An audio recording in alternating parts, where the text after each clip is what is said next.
Subscribe गर्नुहोस् technical एरालाई र बेल आइकन थिच्नुहोस् यस्तै खालका इम्पोर्टेन्ट भिडियोको जानकारी पाउनलाई। कोरोना भाइरस र लकडाउनका कारण 2 महिना रोकिएको शैक्षिक क्षेत्र असार 1 गतेदेखि सुरु हुने भएको छ। शिक्षा मन्त्रालयले असार 1 गतेदेखि वैकल्पिक विधिबाट पठन पाठन सुरु गराउन आह्वान गरेको छ, जसमा विद्यार्थीले अनलाइन टिभी रेडियोको माध्यमबाट पढ्ने व्यवस्था मिलाइएको मन्त्रालयले जनाएको छ। शिक्षा मन्त्रालयले वैकल्पिक विधिबाट विद्यार्थीको सिकाइ सहजीकरण गर्ने सम्बन्धी निर्देशिका 2077 जारी गरेको छ।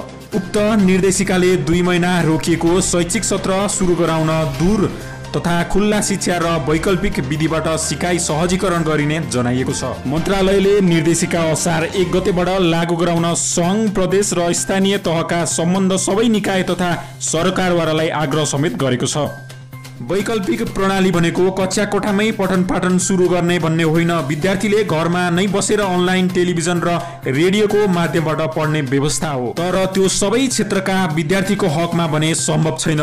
धेरै स्थानका बालबालिका रेडियो र टिभीको पहुँचबाट पनि बाहिर नै छन्। शिक्षा मन्त्रालयका प्रवक्ता दीपक शर्माले बालबालिकाको तह छुट्याएर अध्यापन गराउने तयारी भएको बताए। सबै क्षेत्रको पहुँच बाहिर रहेका विद्यार्थीहरूलाई ती स्थानका शिक्षकहरू परिचालन गरेर लकडाउनको मापदण्ड अनुसार निरीक्षण गरिने शर्माको भनाइ छ।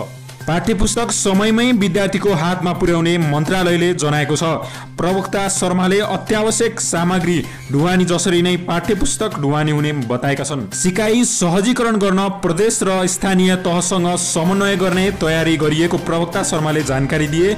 मन्त्रालयको निर्णयलाई निजी विद्यालयहरूको सङ्गठन प्याप्सनले पनि समर्थन गरेको छ। हाल कतिपय विद्यालयले अनलाइनबाट पढाइ सुरु गरिसकेको भन्दै प्याप्सनका अध्यक्ष टिकाराम पुरीले वैकल्पिक विधिबाट पढाउन सबै शिक्षकलाई तयारीमा राख्ने बताएका छन्। प्याप्सन अन्तर्गतका विद्यालयमा भर्चुअल कक्षा टेलिभिजन वा रेडियोबाट पढाउने बताएका छन्।